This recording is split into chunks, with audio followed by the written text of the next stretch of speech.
Alrighty, and we're live. Hey everyone, welcome to AA Ringside Podcast. I'm Albert. I'm going solo today, but my partner Abe is going to be doing a couple of his own episodes. Today, I feel really honored and privileged to have my guest David here. Me and David met at AEW Fyter Fest. We've been buds ever since, and I think this is like the third video you're in, and I feel like you're just gonna cameo. You're gonna be like the Stanley of like all our content. Just keep on popping up somehow, some way. How you doing, man? I'm good, man. I'm good. Cameos wouldn't be bad. Maybe I'll try to go for the 24/7 title, just randomly show up. Yes. Yeah. Oh my god, that'd be great. We Yeah. should we should have a title like that of like how many people could come on the show. You'll probably have the title for like a whole year. Like But a podcast cameo champion or something like that. Yeah. I think we can make that work. okay, sounds perfect. But again, thank you so much. We've been trying to do this for some time, and we finally had the time to do this. We're always talking about wrestling, always keeping each other updated. By the way, I already told you before, but I love how you have the title right behind you like that. I absolutely love it. I'm very jealous because I just have like a boring wall. That's the Kevin Owens title, correct? Yes, it is. Yes, it is. With the new Kevin Owens stun shirt. So Nice, nice, nice. I know you, that's your boy. yeah, you could say I might have been prepared for this one. So Okay. I'm telling you, I hope this channel takes off because I would love to do anything in my power to help you meet him. I feel like you need to meet Kevin Owens one day. Yeah, it would be. It seems like it'd be really cool, man. I'm actually kind of hoping for fingers crossed for like Mania Access or whatever they have coming down here in Tampa. I believe he lives out there somewhere out there by the Performance Center. So Probably. it might All be a those guys random do. chance. Yeah, exactly. Might be a random chance to see him, and then from what I've heard, well, at least him talk on different podcasts, he seems like a very cool guy. Oh But yeah. the catch is, and he's kind of made it known, is that like if you don't know who he is but think he might be something, he'll completely deny it. That's funny. Yeah, like he'll be like, I think he was telling a story about him and Sami Zayn getting gas, and Hmm. he was like, "Hey man, you look like a wrestler," and he's like, "Nah, I never done it before in my life," and that's kind of his thing. So That's it funny. seemed like if you're gonna take time with him, at least know who he is, which I can respect. For sure. I feel like I can spot him from like 10 miles away, if I have to be honest. Uh, So, fun little fact, I knew we were doing this and I needed to get some sort of memorabilia merch on me. So, this shirt was actually, I don't know if I ended up showing you, but this is a shirt that I got Hangman Page to sign when we first met at Fyter Fest. This is the first time I'm actually wearing this, and I did not. I I pretty much treated it like a holy grail like type of thing. Like I had it like just locked over in my closet, but yeah, the first time I'm wearing it, signature still sharp, and I hope I can meet him again and have him sign something else. Yeah, you But beat me to it. I was gonna ask you about that shirt because I haven't seen that yet since we've been. yeah, yeah, I think so. Yeah, literally first time I'm wearing it, and it's gonna get BO on it, but it's all good. yeah. But what's been going on in the world of wrestling? Talk about some stuff that you like during the week, some stuff maybe you didn't like, some stuff coming up. Let's just shoot the shit. All right. Um. So I'm a little confused with this Lana Rusev Oh lash. God, thank you. Yeah. So we can talk about. I think I don't know having Lashley win over Rusev. I just don't really understand that whole storyline because since the entire time of wrestling, since carnival shows, it's always been about the babyface chasing Yeah. and then finally getting his hands on him. And all this crap that Rusev they were building up to for Mhm. that fight at was it TLC or was it Survivor Series? I think it was TLC. See, that's how important this feud is that we can't even remember which one it was. And if it wasn't wrapped up on Survivor Series, that tells you what they think of it as well. So you have Lashley, or it was TLC because he went in over a tables match. Mm-hmm. And they have Lashley go over, and then they have him propose to Lana, and now Lana is already starting to turn like into this heel. Because first of all, I imagine she's a very, very sweet person in real life, and I'm sure she seems like she might be really cool. But her screaming to try to act is not the same thing. Vicky Guerrero. Yeah, I mean, well, hell, at least Vicky Guerrero turned "excuse me" into like a patent catchphrase. Yeah. Yeah, so there's that. I know you like to do ups and downs, like your boy Simon Miller. Oh yeah. Yeah, Shout and out to Simon Miller. Yeah, the Seth Rollins promo with the AOP. Mm-hmm. I thought that was some of Seth Rollins' best work. It felt so organic, and he did not. What is it? What do kids say nowadays? Where's the lie?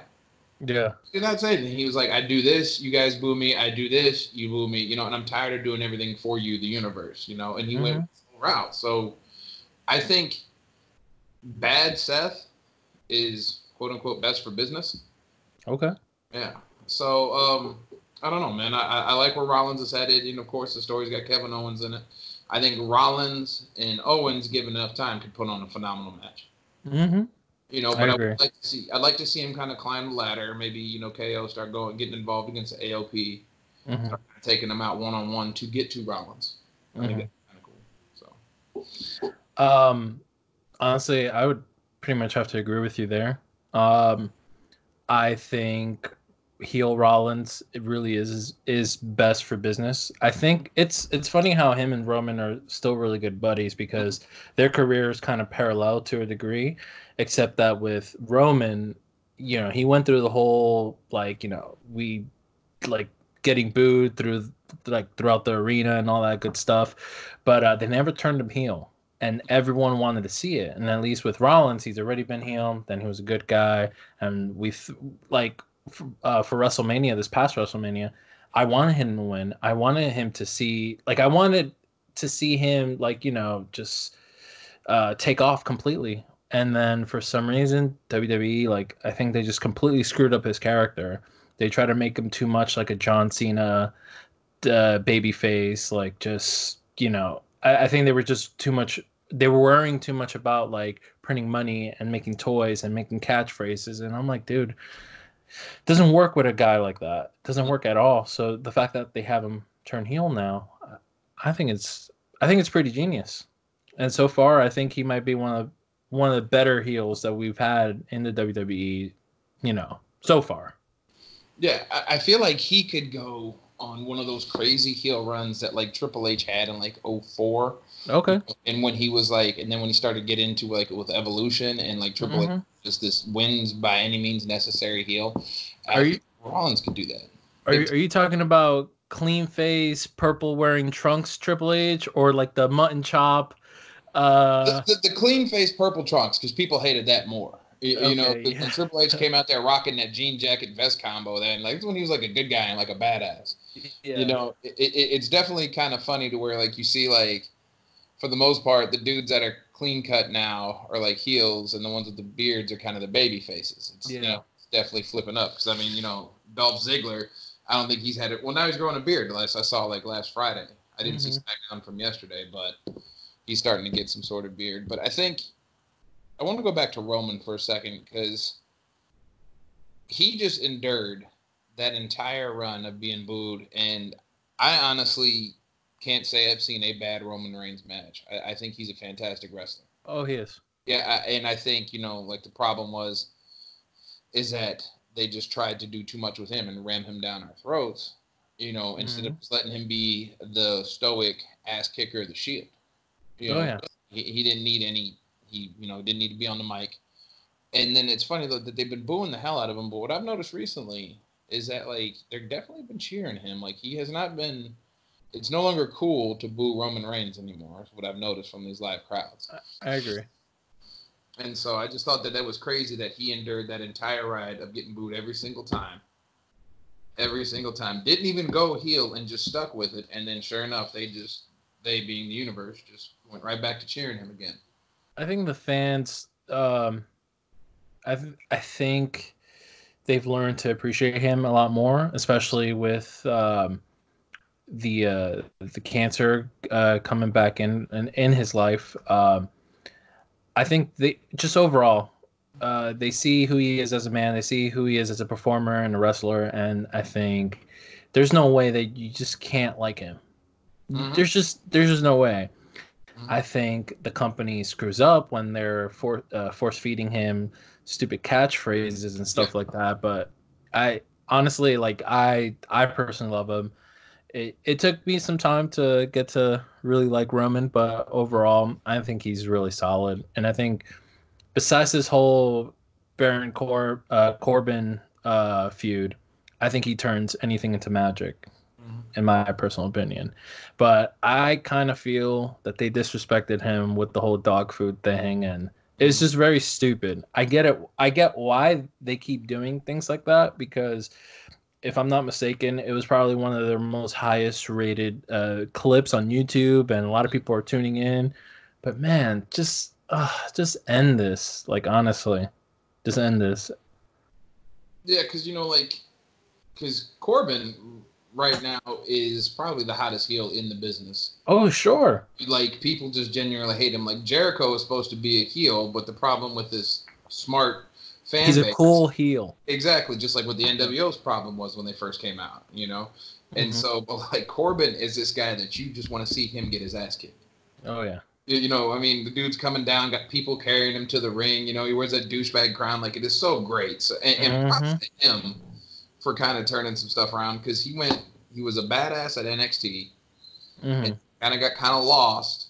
And then, people started making fun of his stomach and everything else, because that's what fucking people do. Yeah. And his hair was thinning. So then, you repackage him, and then he gets his constable, and he just finds his niche. And now he's the king, and it's been fantastic for him. But I am with you. I think Roman's time is coming. I actually wouldn't be surprised. We'll do a bold prediction here. I wouldn't be surprised to see Roman versus The Fiend at WrestleMania. Yeah, it's probably going to happen. It's got to happen. I think, because if Daniel Bryan loses at Royal Rumble, because it was just announced that those two are going at it again for the belt. So, okay, so then let's think about that. So, when is it a good time for an undefeated person to lose?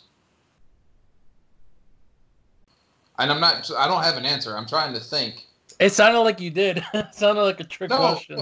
Well, no. So Daniel Bryan gets another chance, right? Okay.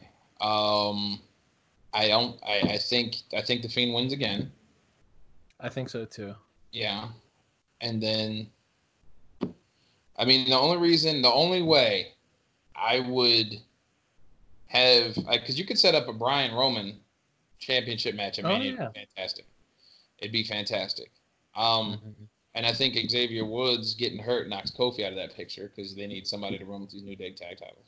Yeah. But I would fantasy book it to be that the only way I would see it is Fiend loses to Bryan on Sunday at the Royal Rumble. And then on Wednesday, The Fiend attacks Finn Balor. And then we get a Finn Balor Demon versus The Fiend at Mania. Interesting. I think that would be pretty fucking gnarly. Oh, I would cuss or not, but like because what is it? Hang on, because you just like blew my mind. I think, and you know me, I love my Wednesday night Dynamite.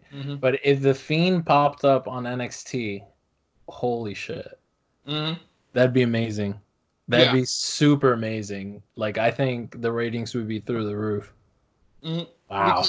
Because it's like, you listen to the Conrad Thompson podcast. Yeah. Conrad Thompson. Something to wrestle. Bruce Pritchard always talks about, like, if you're going to replace something, it has to be better than what was originally produced or booked. That's true. And what would be better than The Fiend Roman Reigns at WrestleMania? It'd be awesome.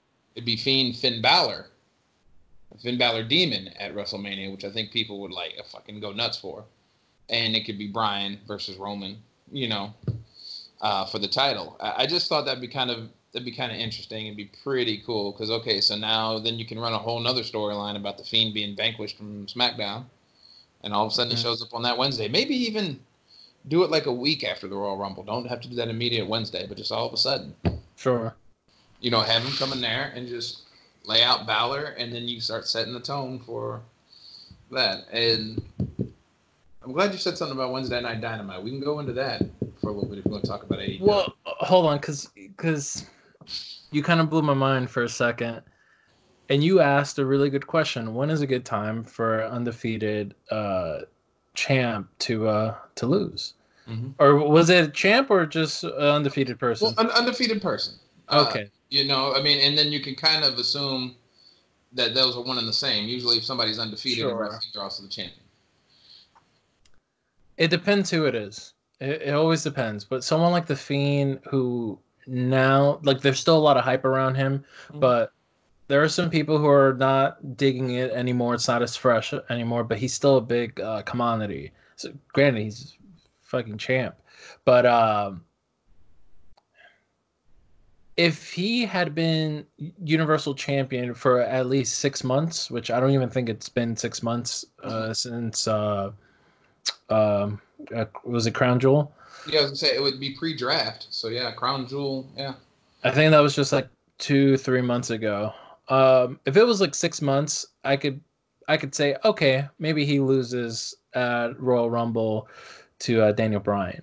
But his run has been so short-lived, and I don't know. Like, it would be awesome just for him to get a really big WrestleMania moment, and by that time, I think he would reach the 6 months like time frame. So I think it'll work out if he loses at WrestleMania. I wouldn't want him to. I would like to see him, keep on winning for some time. But if he had to lose, I'd pick WrestleMania, and it probably should be Roman. Like, it'd be a good moment, because I feel like they've already done him against Daniel Bryan already twice on TV, because of course they've had the dark matches. But I think it should be Roman at WrestleMania. It'll be the 6 months mark, and yeah, he'll go down as a good champ at some point. Yeah, would love to see him against the Demon. Yeah, so. I think so too. I think, yeah, you could have him get beat at Mania by Roman, which would probably set the internet on fire. Oh yeah. Because especially after Roman to beat The Undertaker, and he's main evented like 4 or 5 WrestleManias already, and I have no problem with that, because the man fucking wrestles. Oh yeah. And it's funny that people are always talking about the freshness wearing off on the Fiend, that they're talking about that already, because there's really no pleasing people. Because there isn't. I'm of the old school fact that the champion, is an attraction. So I don't think Brock needs to be on TV every time. I don't think the Fiend needs to be on TV every time. Because they are the champions. It's one of those things where they are the kings, and they don't need to be bothered until somebody's coming for the throne. Let everybody else, this Corbin Baron feud, he ain't got time to deal with that. This Rollins Kevin Owens thing, Brock don't care about that. So no. I like that. I mean, he's kind of like Bowser. Yeah. He's like a big boss. That you have to defeat once you or past a certain point of the video game. Yeah. And I think with Brock, I would love to see more out of him. Privately, we'll talk, and we are loving what Chris Jericho is doing as champion. He's defending it. He's defending the belt regularly. He's on the mic. He's getting really innovative and really creative. And to a degree, I kind of wish Brock was like that, because Brock is funny, and Brock could be very animated if he wanted to. But I mean, he's good in his role anyways. You book him as like this monster that you bring in, time out, whoops some ass. He gets defeated when he needs to. But I kind of wish I saw more out of my champion. I hear you, and I think the reason why Jericho is doing what he's doing is because, honestly, I don't think they ever have a choice. It's true. He doesn't, because he's been incredible. I think he should be Wrestler of the Year. I don't know if I think so. Just because he is taking this company. Now, don't get me wrong, Cody has been fantastic as well. Oh, sure.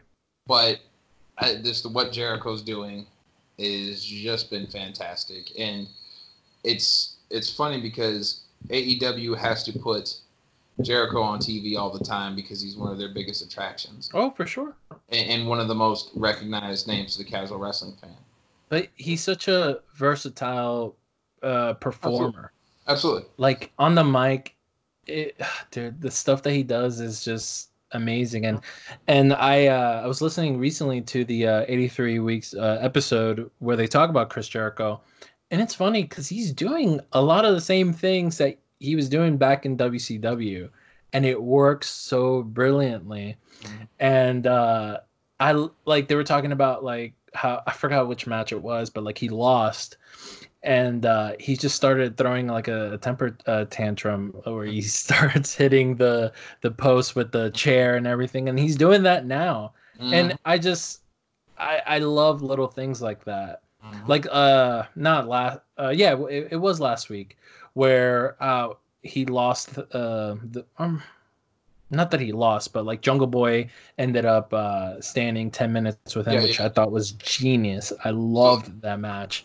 How he just completely said fuck all this. He leaves with the belt and just goes to the back, comes back out, throws a temper tantrum, starts cussing off to Jungle Boy's family, and just hijacks the whole show. And I just think WWE has not done that in a long time. Like they don't have anyone like that, and it's really refreshing to see a champion act that way. Mm-hmm.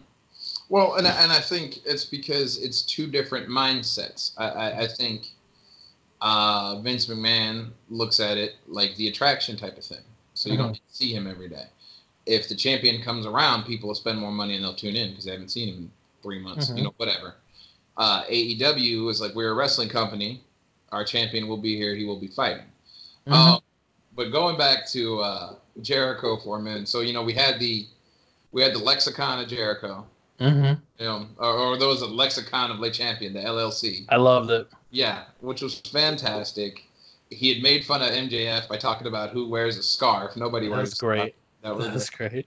And, talking about Jericho from like his old WCW days, I remember the feud with Dean Malenko. Yeah. He was calling himself the man of 1,004 holds. And he brought out that whole, like, paper stack about this big. And he was like, number 1, armbar. And it was just, he goes through the whole, like, I don't know if it's the whole thing, but like even through the commercial break, he's still reading all the holds. It's pure genius, and I think it's fantastic. And you and I have talked offline a lot about AEW, and we're both big fans.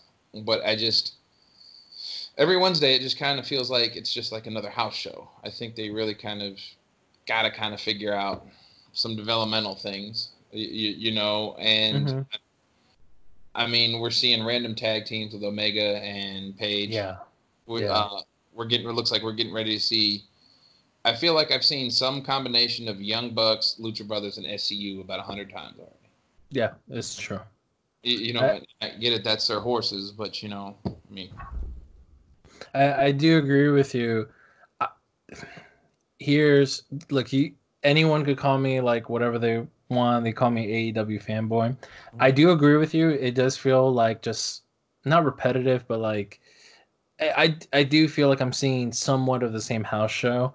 However, I feel like every Wednesday night, whether it's a great episode or a meh episode, I'm always entertained. There's never been a segment that makes me feel the same way that the Lana and Rusev segment has made me feel, to the point where I already told you I have stopped watching Raw and SmackDown. Like that was my last straw. But I'll still keep up and watch like the highlights and stuff, or I'll listen to like what's happening. But AEW, like every Wednesday night, to a big degree or another, they deliver. I do agree. There's a lot that needs to change. They kind of need to stop doing the same sort of matches. Like, you're right. Like, I think Young Bucks versus Lucha Brothers is phenomenal. It's fire, especially live. But we've seen it already too many times. Yeah. Let me ask. Oh, go for it. I was just I lost my train of thought. So go ahead and ask me a question. So I was gonna ask. Actually, I'm gonna ask you two quick questions. Give me a quick little, quick little zingers. But who would you book as the second AEW heavyweight champion? And then also, what are one or two matches that you would love to see in the next upcoming year with them? Who would I book, or who is it going to be? Because I think we all know who it's going to be. Sure. Okay. How about both? Give me both. All right. So who it's going to be is Moxley, because he is absolutely on fire. He is just, and the way they're building it, it's got no choice. And I think a Jericho Moxley match will be fantastic. Mm-hmm. But if I did not have my choice, the only person that's been as dominant as Moxley and Jericho is Pac. He would have to absolutely be the champion. So that would be my guy that I would pick, because I don't know how good it looks to have two former WWE superstars be your back-to-back champions on a show that you're trying to build. But I also get, hey, it's a business. So does the casual fan know Chris Jericho, or do they know Jungle Boy? Or not? No, okay, I'm not even gonna say casual fan. Let's talk about it, because casual fans don't spend money. Sponsors. Does Eminem Mars know who Chris Jericho is, or do they know who Jungle Boy is? We'll definitely have a look. So I mean, there's some time there. And then you're going to go in there with Moxley, and who I think personally with this style would chase all kinds of sponsorships away, which is funny to me. Mm-hmm. So I would, if I could book to be their next champion, I would have to go with Pac. I think it'd be fantastic. I agree, but I'm gonna throw in one little thing. You hit me with the how good would it look if they have three former WWE guys as their back-to-back champions? What about Hangman? Well, I don't think they know what the hell they're doing, Hangman, because you and I are both big on Adam Page, and I mean, I've got my pictures and autographs from him too. I think he's fucking awesome. Like, dude, his Bullet Club shirt is still my favorite one with the rifles and the bandana, gnarly. I think Hangman Page is great, but what has happened to him? Yeah. All of a sudden, he's in some random tag team with Omega. I mean, is the feud with him and Pac settled? I think, what is it? He won 2-1 on something like that. I don't think, and this is where we talk about, it's a house show every Wednesday. I don't know, other than MJF Cody and potentially Jericho Moxley, I don't know what the other stories are. Oh, yeah. Well, I mean, because we know what the Elite is. Like, the Bucks are running around. They're trying to figure out their tag team life, and it's just like, it's every time. It's Lucha Brothers and Bucks, or SCU and Santana Ortiz. Which I love them, by the way. The Santana and Ortiz, I love them. Absolutely phenomenal in AEW and NXT, and I really wish that the WWE, well, Vince would like tag teams more on Raw and SmackDown. If not, let the Revival go down to NXT, and they can continue to tear it up with Undisputed Era like they did before. That's or let them go to AEW and just tear it up, because they need as big as that tag team division is in AEW, it needs some fresh blood. It does. Because I don't, and I will admit, I'm a big AEW guy, but I don't watch AEW Dark. Mm-hmm. Oh, I was gonna bring up. Sorry to interrupt you. I was gonna ask you if you saw Joey Janela as Santa Claus fighting Sean Spears. That was pretty entertaining. Mm-hmm. Yeah, I have not seen, and I like Janela. I think he'll be fine. I don't know if he's quite there yet to be a champion, like a world champion or something. Yeah. I mean, back the hardcore title for those guys. You got a lot of dudes that beat the hell out of each other with weapons. You could bring back the hardcore title. That'd be fantastic. But you said you haven't seen anything that made you cringe, kind of like the Rusev, Lana, Lashley angle. But what about the Dark Order? I think they have dropped the entire ball on everything with them, and I just don't think anybody really cares. And to be honest with you, I actually like it. well, and now here I go, because I'm getting ready to get into this whole damn real quick tangent about how many goth stables or dark art stables are we going to have? Because what is it, the Nightmare Emporium or whatever the hell Brandy Reed's got? Brandy Rhodes has. That's funny. Brandy Reed. Yeah, my bad. Then you had an awesome debut with the Butcher and the Blade and the Bunny. Mm-hmm. And then they backdoor and get beat by Cody Rhodes. Mm-hmm. You know, which doesn't make any sense. Why have this awesome debut? Why did you repackage Allie, who you and I both love? Mm-hmm. Absolutely gorgeous in their new outfit and everything else. And then you have them just get repackaged and then they get beat. Because my thing is, and you're talking about cutting the head off a snake. Like that whole storyline just did not make any sense. Because hindsight being 2020, if you'd have debuted the Blade and the Butcher, have them attack the Young Bucks or the Lucha Brothers, you know, because like have them do that to build themselves up. Because if you had them attacking Cody Rhodes, that immediately set them up for failure because you knew already down the line that the end game is Cody Rhodes MJF. And nothing was going to stop his momentum to get there. Yeah. You know, and that's just what you kind of knew what it was going to be. And I'm not trying to be an asshole towards AEW. I absolutely love their show. Mm-hmm. Sometimes I'm just like, dude, like, what am I watching here? Oh yeah. Because, you know, like you said, instead of Blade Butcher, you could, Young Bucks, Lucha Brothers, you could have Butcher and the Blade, and then first they take out Private Party. Mm-hmm. You know, what's Awesome Kong doing running around cutting off people's hair? With no explanation, no nothing. Yeah, the Dark Order. You know, now is this some crazy long game con for a brand new Villain Enterprises in 2020 with Marty Scurll coming there? I have no idea. I also don't think that it is a lock that he's going to go to AEW where he lives in Orlando and his girlfriend, or is it his wife? His girlfriend is at NXT already. Oh no, wait. Are you talking about Diana Purrazzo is Marty Scurll's girlfriend. Oh, okay. I didn't know that. Yeah, she's there. They live in Orlando. And as hot as NXT is, he could go to NXT and be the villain, just like he could at AEW. He couldn't be the villain at Raw or SmackDown. I just don't think because Vince, you know, he hates like nothing that he didn't create. He did, you know. Yeah. So I don't think it's a lock necessarily for him to go to AEW. I know he's got a lot of friends there. They're based out of Jacksonville, but you know your girlfriend's right there at NXT. NXT is equally as hot, if not hotter, than AEW right now. One of my favorite matches of the year, which I'm actually compiling a list for a really upcoming episode. But one of my favorite matches of the year was the one between Ripley and Baszler.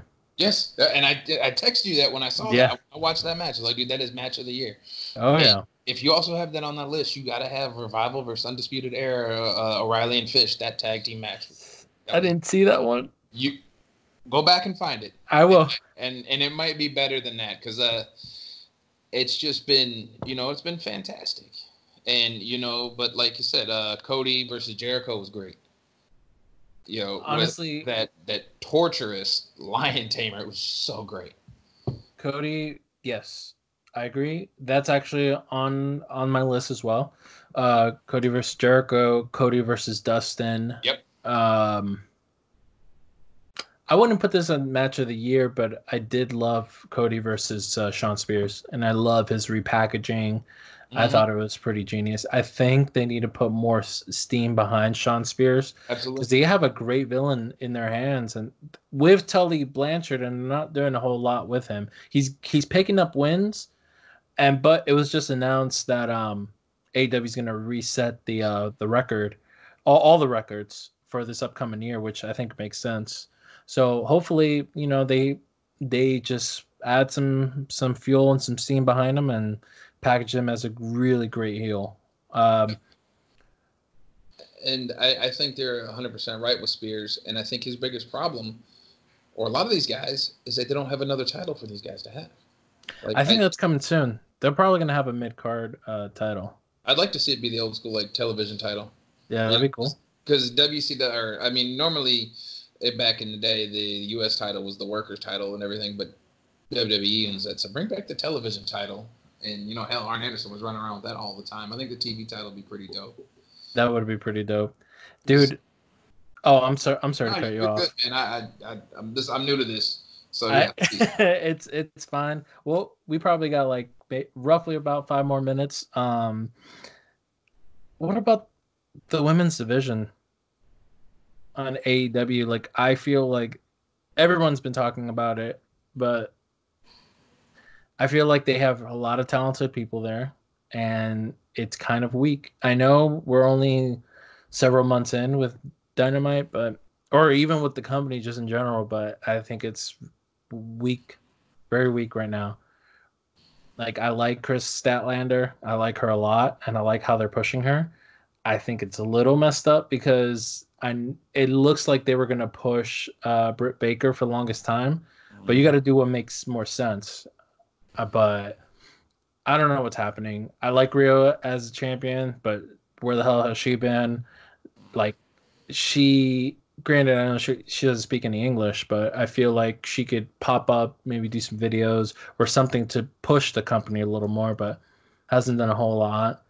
And it's funny because if you look at what Asuka and what is it, Cherie, whatever. Oh yeah, it's awesome.